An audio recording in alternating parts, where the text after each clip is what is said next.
নমস্কার বন্ধুরা, মৌ রেসিপি তরফ থেকে আপনাদের আরেকটা রেসিপি দেখার জন্য স্বাগত জানাই। আজকে আমি রান্না করব ঝিঙে আর আলু দিয়ে চিংড়ি মাছের পাতলা ঝোল। আপনারা এই রান্নাটা সম্পূর্ণ দেখতে থাকুন। চিংড়ি মাছটাকে নুন হলুদ মাখিয়ে রেখেছি। কড়াইতে প্রথমে সর্ষের তেল দিয়ে দিব। চিংড়ি মাছটা ভেজে নেব হালকা করে।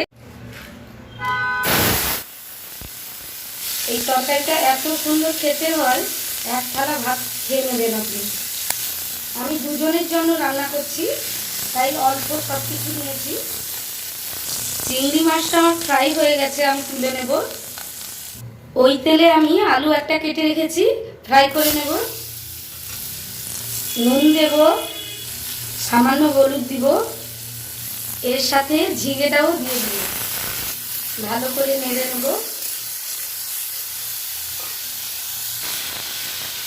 আমার আলু আর ঝিঙেটা ফ্রাই হয়ে গেছে, আমি তুলে আনবো।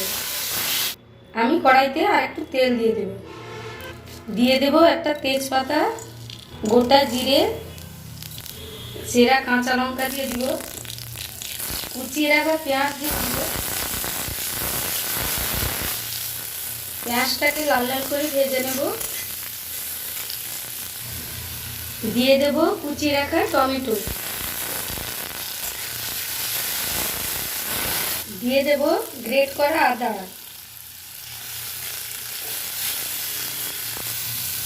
দিয়ে দেব হলুদ গুঁড়ো, আলু ফ্রাই করার সময় দিয়েছি, আর অল্প কিছুটা দেব হলুদ,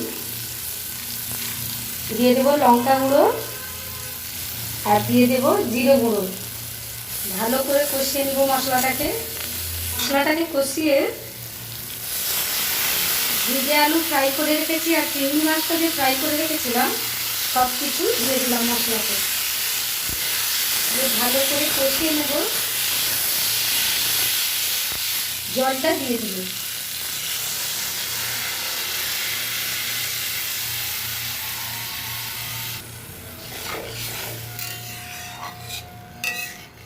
দারুণ একটা স্মেল বেরোচ্ছে তরকারি থেকে।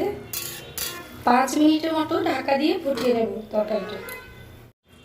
5 মিনিটের পর ঢাকা খুললাম, দারুণ গন্ধ বেরিয়েছে।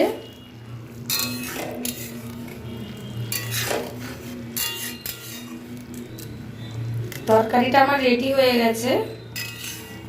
আমি ওপরে একটু গরম মশলা ছড়িয়ে দেব।